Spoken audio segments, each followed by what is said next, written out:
Informação especializada, influente e confiável. Podcast MIT Technology Review Brasil.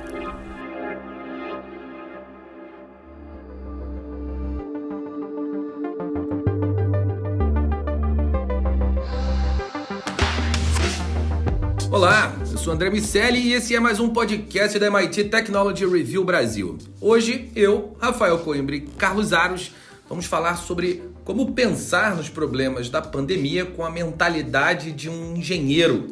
Será que as soluções cartesianas são melhores do que o que tivemos até então? Antes de começar, eu quero te dizer que esse podcast é um oferecimento do SaaS e da Salesforce e também te convidar para conhecer os nossos planos de assinatura lá em www.mittechreview.com.br/assine. Carlos Aros, o Siobhan Roberts afirmou num artigo da Technology Review americana que diante dessa incerteza que vivemos, o papel do epidemiologista se tornou demasiadamente confuso e complexo. Ele também fala que uma mentalidade mais pragmática de resolução de problemas poderia ter sido mais eficiente nesse processo de tomada de decisões ao longo desses meses tão difíceis e complexos. Nesse artigo recente, ele menciona um estudo que se chama Contabilizando a Incerteza durante uma Pandemia, onde os pesquisadores refletem sobre os papéis de cada agente ali durante uma emergência de saúde pública e sobre como poderiam estar mais bem preparados para a próxima crise. Então, eles concluíram que é possível reimaginar a epidemiologia com uma perspectiva mais de engenharia e menos de ciência pura. Carlos Aros, qual a proposta dessa ideia? Qual a vantagem de se pensar um cenário tão complexo com uma cabeça mais cartesiana? Primeiro que o artigo trata de uma maneira muito polida, é preciso dizer, a reação dos pesquisadores, daqueles que são estudiosos, sobre um comportamento que se tornou muito comum ao longo desse último ano e meio. Aí estamos caminhando para 2 anos dessa história, que é o fato de que cada cidadão em cada canto do mundo se transformou em um epidemiologista, em um infectologista, capaz de analisar, capaz de refletir sobre os gráficos, os dados e as informações que foram sendo divulgadas ao longo do tempo. Eu achei que de maneira muito sutil o artigo coloca essa questão também para ser observada. Mas o ponto central, e que é muito interessante, é esse que você destaca, de uma outra visão para além daquela que a ciência oferece ou tenta buscar para a resolução desses problemas. E é trazido no artigo por uma pesquisadora que não esteve envolvida diretamente nessa pesquisa, que diz assim: olha, é possível fazer um paralelo com a engenharia.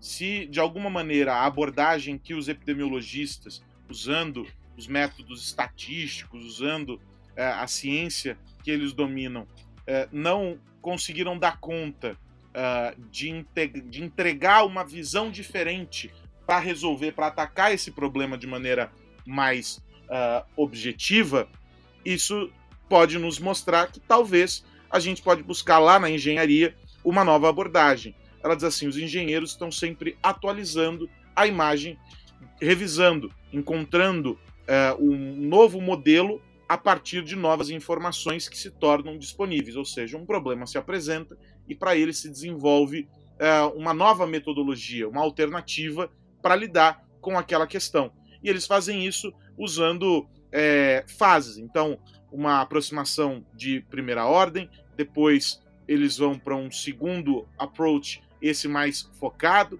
e vão afunilando à medida que essas etapas vão surgindo, propondo uma nova maneira de pensar, não adotar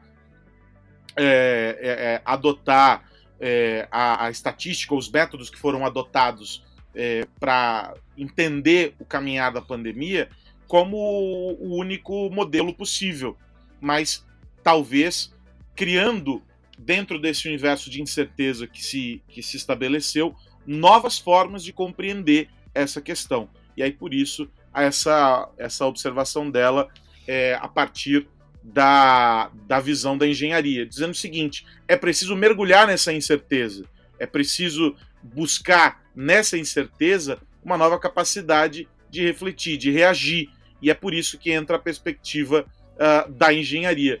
É curioso dizer o seguinte, né, que ele coloca como libertador encontrar esse ponto de saber lidar com a incerteza.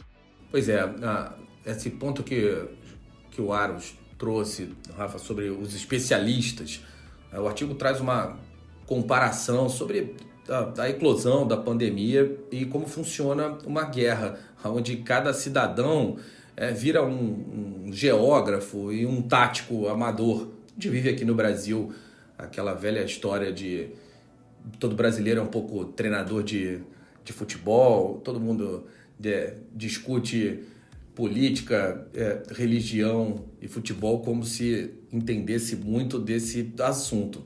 O artigo fala que em vez de mapas e alfinetes coloridos, o que a gente teve foi esse conjunto de gráficos de exposição, contagens de morte, contágio, as pessoas nas ruas discutindo sobre as taxas de mortalidade por infecção, a imunidade de rebanho, da mesma forma que aconteciam os debates sobre as estratégias de guerra, as alianças entre os países no passado.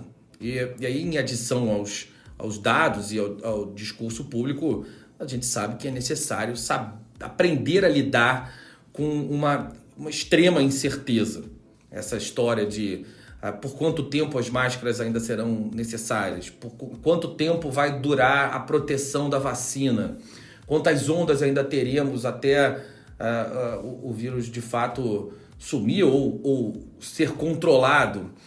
A minha pergunta, Rafael Coimbra, a boa ciência, ela é capaz de se refinar, de evoluir diante da incerteza e diante de comportamentos como esse? A gente vai sair maior do que a gente entrou no que diz respeito ao conhecimento? Se houver um entendimento que é preciso separar as coisas, sim, André. O que esse artigo ele não consegue abarcar é o mundo real, porque ele é perfeito quando ele diz que nós precisamos dessa mentalidade mais racional, mas diante de um contexto onde todo mundo está movido por emoções, paixões, a coisa fica complicada. É ali que a gente perdeu o bonde da administração, da boa gestão, que deveria ter ali uma cabeça fria e agir de acordo com as ferramentas que existem naquele momento. É preciso entender que toda decisão, toda estratégia, ela se dá não com o que a gente pode ter um dia, numa emergência como a pandemia. Ela se dá com o que a gente tem na mão agora. Então, ali naquele momento em que a gente estava lidando com 1000 incertezas, claro, sabia-se que aquele vírus era parecido com outros, mas era um vírus novo. Como é que ele se comporta? Como é que é a transmissão? O que pode ser feito? Naquele momento inicial onde buscava-se um entendimento, o papel dos pesquisadores era esse mesmo, tentar entender o comportamento. Mas quem está do outro lado tinha que dar um passo atrás para ver o todo e falar assim, bom, peraí, enquanto eu não tiver uma solução definitiva, se é que um dia eu vou ter essa solução definitiva, eu vou jogar com o que eu tenho aqui. E é isso que faltou, porque naquele momento, alguns cientistas e alguns gestores ficaram apostando no futuro. Bom, não, peraí, enquanto eu não tiver certeza que isso aqui vai dar certo, eu não vou usar. Enquanto eu não tiver certeza que a vacina é a melhor vacina do mundo, eu não vou usar. Bom, não dá para esperar. Essa era a questão. Então a gente vai jogar com o que a gente tem. Faltou ali, do ponto de vista, eu acho, um pouco da comunidade científica, uma comunicação mais eficiente de deixar claro essa incerteza. Olha, a gente não é supremo, a gente não tem todas as respostas, mas a gente está tentando. Enquanto isso, o que a gente tem são essas opções. E aí passar a bola para essa mentalidade de engenharia, de peguem isso, o que a gente tem, e a gente vai estar atualizando o tempo inteiro, e usem isso da melhor forma possível. Eu acho que é isso que faltou. Eu iria além. Eu ampliaria esse conceito da cabeça do engenheiro para uma cabeça de startup, né, de startup enxuta, para usar um conceito de mercado, em que um modelo poderia ser colocado em prática, testado e, a partir do retorno das informações, ser aprimorado. É mais ou menos o que ele propõe ali, mas eu colocaria ainda mais essa visão de lidar com a incerteza. A incerteza ela vai ser sempre presente, nunca vamos ter respostas completas, ferramentas completas, mas a gente vai trabalhar com o que a gente tem. Essa visão me faz bastante sentido também. E nesse caso, até por definição, as startups lidam com condições de extrema incerteza. Mas os engenheiros também são muito bons em dividir os problemas em partes críticas, em priorizar, aplicar ferramentas para otimizar as suas soluções sob restrições. Dá para usar software. Tem um conjunto de ferramentas que pode, de fato, ajudar. Não sei se resolve sozinho, mas é uma estrutura, uma abordagem para lidar com essa questão diferente do que, na imensa maioria das vezes, a gente teve nos países que foram mais afetados, na verdade, em todos os países do mundo. A gente tem ali uma figura do líder da nação, mas o Ministério da Saúde, que, em via de regra, é comandado por alguém, ou pelo menos deveria ser associado à medicina. Você acha que essa estrutura de pensamento mais ligada à engenharia vai, de fato, ser mais eficiente caso a gente viva novas ondas ou a gente viva uma nova situação como essa? Eu acho que esse é o caminho que, de alguma maneira, a ciência deve tomar a partir do aprendizado que a gente está vivendo. Porque se a gente for pensar, não só aqui no Brasil, mas em outros países, havia uma falta de coordenação de um lugar que reunisse, que compilasse todas essas informações e oferecesse uma capacidade de gerar previsão, de criar, de fazer análise e entregar cenários para que os especialistas pudessem trabalhar. Então, a gente, diante de uma necessidade que surgiu, começou-se a desenvolver esse tipo de coordenação. Talvez hoje, se a gente for olhar aqui no Brasil, e talvez nós nem sejamos, talvez não, com certeza nós não somos o melhor exemplo para isso, mas aqui se iniciou uma espécie de coordenação para que essas informações pudessem circular, alcançando os diferentes níveis de especialidade. Porque a gente pode entender a epidemiologia como um grande guarda-chuva abaixo do qual outros especialistas, outras áreas precisam estar inseridas, atuando de forma coordenada. É o exemplo que você dá sobre a engenharia. Há um especialista para cada segmento, alguém olhando detidamente para cada tópico, dominando aquele tópico e oferecendo uma perspectiva diferente para que o próximo consiga atuar. No caso do combate a uma doença, como nesse caso foi a Covid-19, o processo, me parece, começa a se desenvolver dessa maneira, encontrando os diferentes atores desse processo e fazendo com que eles se conectem, algo que não vinha acontecendo. A gente pode traçar um paralelo, inclusive, com uma mudança da medicina de maneira geral, a partir do uso mais intenso de plataformas digitais. Quando a gente passa a integrar todos os dados do paciente em uma plataforma, quando a gente começa a olhar aquilo cruzando informações e trazendo outras referências, e a gente começa a ter perspectivas novas sobre o que está acontecendo. Eu me lembro de, há algum tempo atrás, conversar com um pesquisador da IBM que havia realizado um projeto piloto em um hospital para o tratamento de câncer. E eles conseguiram, usando o Watson e um sistema que foi desenvolvido para aquela finalidade, eles conseguiram conectar informações que, de outro modo, os médicos que estavam atuando ali não teriam. Ou seja, eles iam continuar olhando os mesmos indícios, olhando os indicadores que estavam ali nas mãos deles, tornando o processo muito mais lento e não conseguindo dimensionar um universo muito maior de informações que podem efetivamente contribuir para o tratamento daqueles doentes. Então, quando eles conseguiram criar essa inteligência para conectar essas pontas, os médicos perceberam que um caso aqui estava conectado com o outro acolá, cuja experiência trouxe tais informações. E isso foi feito em um tempo muito rápido. Eles conseguiram, não vou me lembrar aqui, infelizmente, os dados todos, mas nessa conversa ele trouxe para mim números interessantes sobre o quanto se aumentou sobre o número de pacientes atendidos e o quanto houve de diminuição nos casos de insucesso. Ou seja, é extremamente benéfico esse trabalho que é feito em conjunto, um trabalho que é realizado por várias frentes. A gente pode olhar isso sobre o cenário da epidemiologia, entendendo que não é só uma visão única, uma visão olhando apenas aquilo que se sabe. É se lançar de fato em um universo desconhecido e aprender com essas experiências que são completamente novas e desconhecidas. Falando nesse formato onde papéis com características diferentes são definidos e trabalham de maneira coordenada na busca de soluções, fico pensando, Rafa, dá para desenvolver esse modelo, essa estrutura de pensamento numa pessoa? Dá para fazer o contrário? Pegar um médico e fazê-lo, um epidemiologista, e fazê-lo pensar como um engenheiro? A sociedade sai ganhando se nós desenvolvermos essas habilidades de uma maneira geral nas pessoas?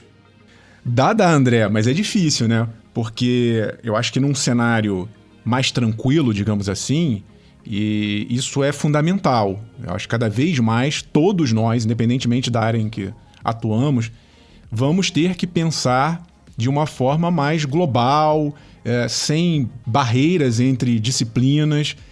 Esse tipo de visão mais complexa é fundamental para todo mundo e para o futuro. Nós necessitaremos de soluções complexas para problemas complexos.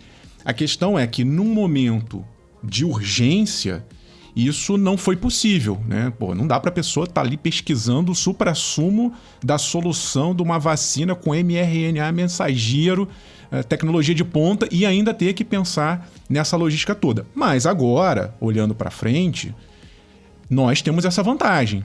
Dá agora para começar a compilar essas informações todas e transformar quase que num protocolo que não vai ser um guia definitivo, sempre estaremos aprimorando, mas servirá de base para a próxima pandemia, porque inevitavelmente teremos outros problemas. Não dá para a gente esquecer disso. Então dá para fazer uma espécie de guia. E também dá para que esses pesquisadores, esses pensadores, comecem também a abrir a cabeça e tentar um pouco incutir essa sensação de que, olha, estamos todos numa equipe, uma equipe que está construindo um projeto em tempo real e que, diante dessa incerteza, a gente vai estar ali aprimorando o tempo inteiro. Eu concordo 100% e acho que isso vai ser fundamental, não só para pesquisador, mas para qualquer profissão a partir de agora. Também acho que esse movimento de ensinar programação para as crianças, por exemplo, vai criar uma geração que pensa conforme são desenvolvidos os algoritmos. E aí essa estrutura de divisão dos problemas, de priorização, de otimização de trechos, ela vai naturalmente estar nas soluções que as pessoas vão gerar para tudo, independentemente da área que atuam. Quando você fala sobre solução de problemas complexos e de como estruturar isso, fico pensando numa frase que eu gosto muito sobre esse tema, que é: para todo problema complexo existe uma solução elegante, simples e errada. No final das contas, resolver problema complexo é difícil, sim, e ou vai ser através de times multidisciplinares, ou a gente vai apanhar mais do que precisava até chegar às soluções, ou a gente vai desenvolver uma geração, que consiga ter características híbridas, vamos dizer assim, características desses dois mundos, de uma estrutura de pensamento mais estruturado e também que tenha o interesse por outras atividades, outras ciências. A gente ainda vive uma sociedade mais compartimentalizada ali, né? A gente tem compartimentos onde quem está nas áreas humanas ou biológicas, de uma maneira geral, não tem o pensamento das exatas e vice-versa.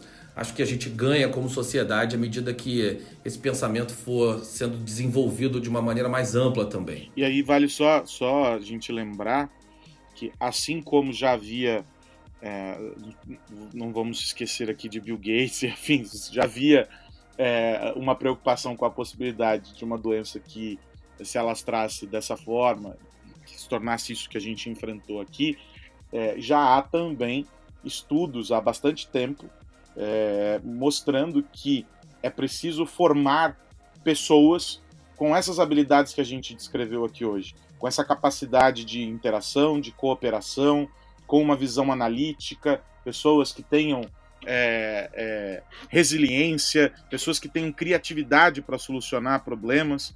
Tudo isso tem sido reforçado nos relatórios que são publicados pelo Fórum Econômico Mundial, falando sobre essa transformação no mercado de trabalho e que é preciso potencializar o desenvolvimento dessas habilidades sob o risco de a gente começar a afundar em níveis muito, muito profundos, já que a gente depende dessa interação homem-máquina cada vez mais. Tudo que a gente tratou aqui essencialmente é fruto dessa relação, como a tecnologia suporta a resolução que vai ser oferecida pelos indivíduos para os problemas e etc. Mas tem ficado cada vez mais evidente o quanto, em alguma medida, a gente falha na criação dessas habilidades, ou no desenvolvimento dessas habilidades, né, que são tão técnicas quanto humanas. Esse é o grande desafio. A gente tem vagas que não são preenchidas e cada vez mais a gente vai ter pessoas que vão ser demandadas para enfrentar desafios do tamanho de uma pandemia. E será que elas vão estar preparadas para isso? Pois vamos ensinar nossas crianças a programar para daqui a algum tempo a gente estar mais protegido e a gente vai ter uma geração, como a gente já discutiu aqui recentemente, é a primeira vez desde que se mede essa estrutura de QI, capacidade cognitiva, que a gente está vendo uma geração que tem um QI médio inferior ao dos pais. A gente precisa, evidentemente, reverter essa história toda. A tecnologia está aí para nos ajudar e não para criar a horda de inúteis, como o Harari previu naquele artigo clássico do The Guardian. Momento Segurança Digital, apresentado por Embratel. Habilite sua empresa para o próximo nível. Dia de estreia aqui no podcast da MIT Technology Review Brasil. É o Momento Segurança Digital, que é apresentado pela Embratel. E para tratar desse assunto, toda semana aqui no podcast, nós vamos ter uma conversa com o Mário Sérgio Rachid, que é diretor executivo de soluções digitais da Embratel, que vai me ajudar nesse tema que é tão amplo e tão necessário, um tema fundamental. Então, Rachid, seja bem-vindo, um prazer dividir esse espaço aqui contigo. Obrigado, Carlos, vai ser um prazer para mim também falar um pouquinho aqui sobre esse tema com você e com seus ouvintes aí. Vamos em frente. Eu acho que não tem outra maneira de começar sem a gente discutir segurança na essência, segurança nas organizações, e acho que não tem nada melhor que isso do que falar sobre cultura. É um tema importante, um pilar fundamental na construção de um ambiente que privilegia a segurança, que é security first, e também tão desafiador. Cultura é um tema difícil, fomentar a cultura é complicado, mas não há outro caminho para implementar essa visão dentro das empresas de segurança em todos os aspectos que não passe pela cultura, né? Não, exatamente, Carlos. Eu concordo gênero legal com você. Assim, a questão da cultura é uma questão central para esse aspecto da segurança, né? Se você pode ter uma empresa com as melhores ferramentas, com ferramentas atualizadas, com hardware super importantes aí dentro do processo todo, mas se você não tiver a cultura, você não vai ter uma empresa que possa te dizer segura, né? Treinar as equipes, treinar os usuários, trabalhar a questão cultural dentro da empresa é uma questão importante que deve ser observada a todo tempo, né? Isso vem... E como todo aspecto cultural, é um aspecto onde você tem que tratar desde da concepção da ideia até e continuar fomentando isso dia após dia. As empresas, eu acho que amadureceram muito quando o assunto é segurança. As lideranças de outras áreas, que não aquelas ligadas necessariamente e diretamente à tecnologia, compreenderam a dimensão do tema segurança e passaram a entender que segurança, assim como a tecnologia enquanto infra, tem que estar em todas as frentes, em todas as áreas, permeando o negócio. O negócio só se viabiliza se ele tiver uma frente também de segurança. É mais ou menos aquela história, né, do security by design, quando a gente olha esse contexto de maneira geral. Mas até chegar nesse processo, há uma jornada que precisa ser cumprida.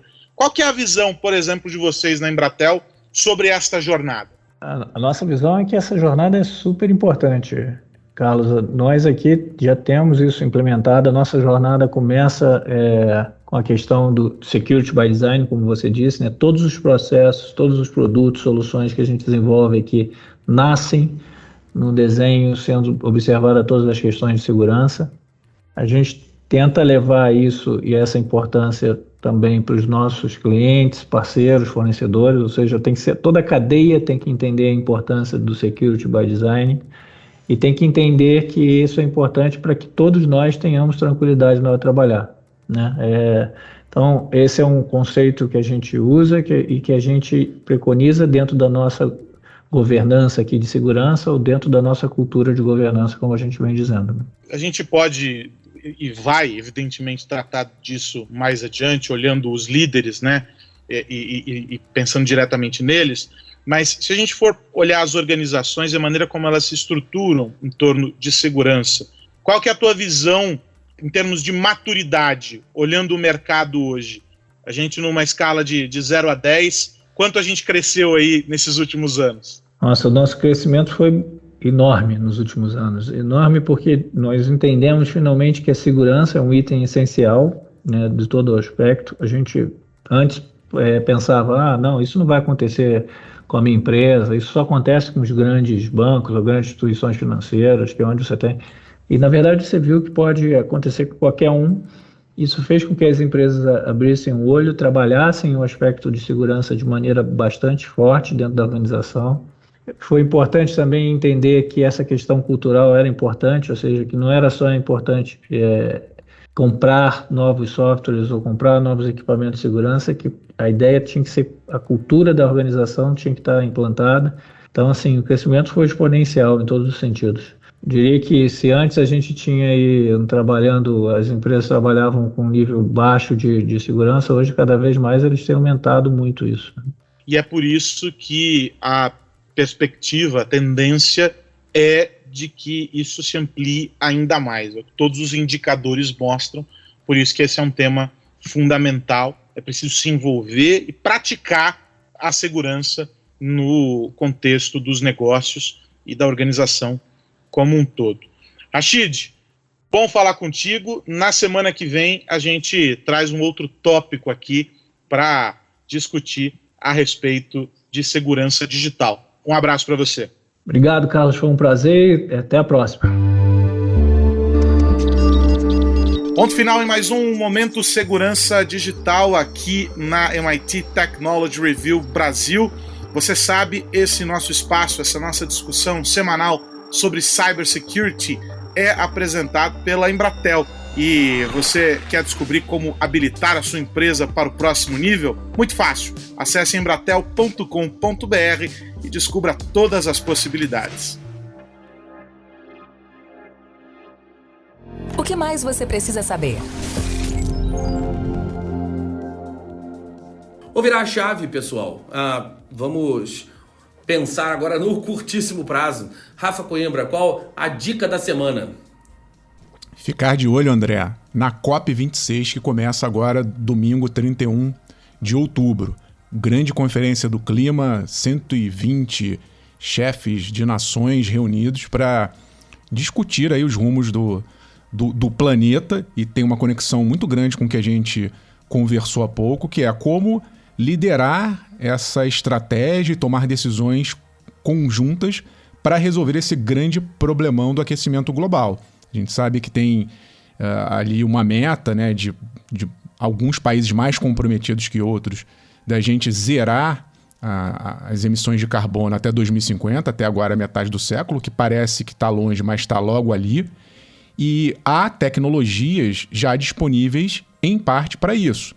No quesito de energias limpas, houve um aumento grande, né, nos últimos anos. A gente tem visto um movimento forte na energia solar, eólica, carros elétricos. A Europa tem feito um trabalho muito importante nessa direção, mas é preciso acelerar mais na produção de energia limpa, porque o desafio é não só parar de emitir carbono, mas isso não vai ser só o suficiente. Se a gente chegar na virada do século zerando a emissão, ainda vai ter muita coisa de carbono na atmosfera para ser capturado. E aí é o maior desafio tecnológico que a gente vai ter nos próximos anos. Então, se você trabalha aí com qualquer atividade relacionada à pesquisa, está pensando em criar alguma coisa nova, uma engenhoca que capture carbono, você estará colaborando não só para o planeta, mas você tem uma chance de bombar, de ficar aí, ser líder de um segmento carente. Precisamos de máquinas, equipamentos, tecnologias,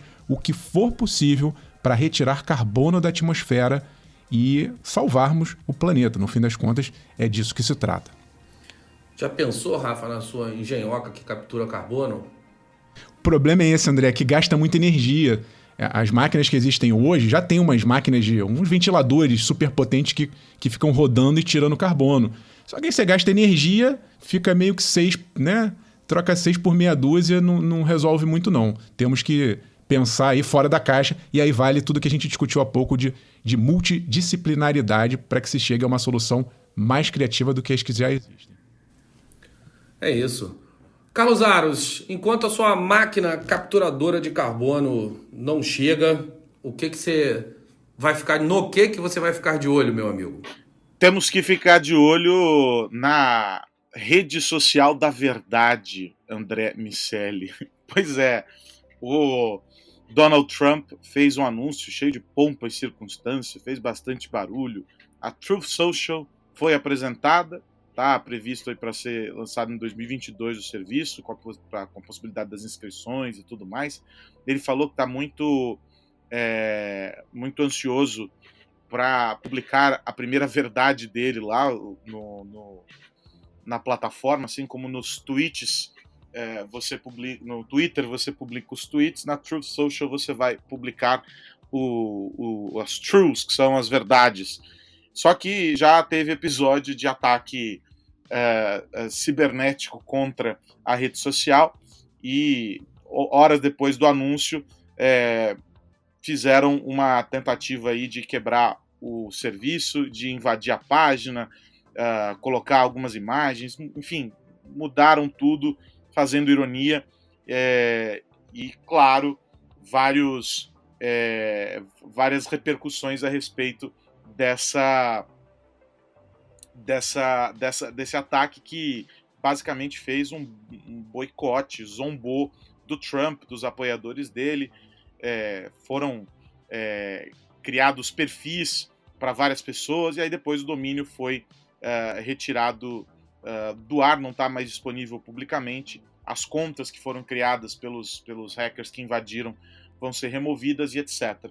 Mas o grande ponto sobre o Donald Trump e essa rede social é o fato de que ele, ao escolher esse nome, manda um recado para o Facebook, para o Twitter, para o Google, enfim, para as Big Techs que travaram aí uma guerra bastante acirrada com ele ao longo dos últimos anos e que derrubaram vários conteúdos do Trump e de apoiadores sobre alegações de que se tratava de fake news, e que havia informações ali que não estavam corretas e etc. O Trump, a gente sabe, questiona muito a postura dessas plataformas. A gente pode dizer, de alguma maneira, que há excessos ou uma falta de transparência para a gente entender como essas decisões são criadas, mas a gente não pode nunca esquecer que são empresas privadas. Sob outra ótica, há também questões que precisam ser observadas pela justiça. Crimes que são cometidos, e aí não só por figuras públicas e em um campo ideológico, mas por qualquer pessoa, e que precisam ser investigados, e que ninguém está sujeito ninguém está livre de ser punido por ações que são cometidas nas redes sociais. O Donald Trump, portanto, propõe que ali tudo vai ser livre, que vai haver esse espaço para que as pessoas digam o que querem. É preciso observar com bastante cuidado essa criação, de certa maneira, de uma bolha, ou seja, só quem gosta de vermelho vai ficar ali, só quem gosta de azul vai ficar no outro espaço, etc. Você não tem mais conversa, não é mais um espaço para que os diferentes se encontrem, mas só para que a concordância exista. E para o risco também de que nesses espaços fechados se criem novos problemas e crimes sejam cometidos. Ou seja, é preciso muito cuidado com essas ações. De todo modo, é saudável que uma rede social seja criada e a gente entender como tudo isso vai acontecer. Se ela vai ganhar a adesão das pessoas, se vai ser uma curiosidade passageira, se vai conseguir fazer frente a outras redes sociais, perguntas que só vamos poder responder em 2022. Não deixa de ser interessante e de gerar um debate importante sobre as responsabilidades e os papéis das redes sociais. O Trump só precisa entender que ao criar uma rede social, ele vai ter que jogar sob as mesmas regras das redes sociais que ele critica. Será que ele vai cometer os mesmos excessos que Facebook, Twitter e Google fazem, só que às avessas? É bom a gente assistir para ver o que vai acontecer. É aquela história assim, a verdade é dele e ele faz com ela o que ele quiser. Vamos ver, essa é uma... Eu ainda prefiro a do arquivo X de que a verdade está lá fora. Faz sentido. Raramente a verdade vai estar num lugar com uma única posição, mas eu entendo que competição tende a ser bom para o mercado. Aros, você vê esse movimento do Trump como um movimento político para que ele tenha o espaço que lhe foi tirado, comercial, já que certamente vai atrair a atenção de patrocinadores, porque vai ter gente, e como tem gente, onde tem gente tem publicidade e, consequentemente, dinheiro, ou nosso amigo Trump foi realmente muito esperto e matou 2 coelhos com uma cajadada só. É um movimento político e comercial. Eu acho que ele matou muito mais coelhos do que a gente consegue ver nesse primeiro momento. Claro que a questão comercial ela está em jogo, a gente precisa entender qual é a estratégia para ganhar dinheiro com essa plataforma, mas o peso político é muito importante. A gente não pode esquecer que o Trump está claramente em campanha, ele não esconde que pretende se candidatar mais adiante, apesar de haver tentativas de mudar isso, de barrar essa eventual candidatura e etc., mas o Trump é um virtual candidato, é alguém que está na disputa, e ele pode usar isso em benefício dessa candidatura. Mas tem um outro fator, que é mobilizar essa rede para os apoiadores, para outros grupos que precisam também ganhar espaço, grupos que orbitam esse universo ideológico dele. E isso pode ser importante, pode ser interessante. A única questão é que, à medida em que você afunila e você coloca só as pessoas do mesmo grupo ali, sob certa perspectiva, é pregar para convertido. Teoricamente, todos os que estão ali já estão no mesmo barco. É preciso, se você quer conquistar as massas, falar com as massas. E daí eles vão precisar ocupar espaço em outros lugares. E partir para um debate de ideias, e que seja um debate de ideias saudável. Agora, todos os que estão ali, sem dúvida nenhuma, ou se não todos, a maior parte, a maioria esmagadora, já concorda com tudo aquilo que ele propõe e com as ideias dele, né? É isso. Está chegando ao final, mas antes de ir, eu quero lembrar mais uma vez que esse podcast é um oferecimento do SaaS e da Salesforce. E, claro, quero convidar todo mundo que nos ouve a entrar para a nossa comunidade lá em www.mittechreview.com.br/assine. Meu amigo Rafa Coimbra, até semana que vem. Um abraço, André, a Aros e a todos que nos ouvem. Convido você a nos ouvir também, além das plataformas de áudio que você já conhece, dá para ouvir a gente no YouTube. Se você estiver lá de bobeira no YouTube, passa lá, ouve os outros podcasts já gravados e também acesse o nosso conteúdo em vídeo. Tem muita coisa legal lá, discussões, debates, e aproveite e deixe a sua opinião. O que você está achando dos nossos debates aqui na Technology Review. Carlos Aros, grande abraço. Um abraço para você, André, um abraço para o Rafa, para todos que nos acompanham, e a gente se encontra aqui na semana que vem. É isso, meus amigos, semana que vem tem mais podcast da MIT Technology Review Brasil e a gente vai continuar falando sobre tecnologia, negócios e sociedade. Um grande abraço para todo mundo. Tchau, tchau. Você ouviu o podcast MIT Technology Review Brasil, apresentado por Tech Institute.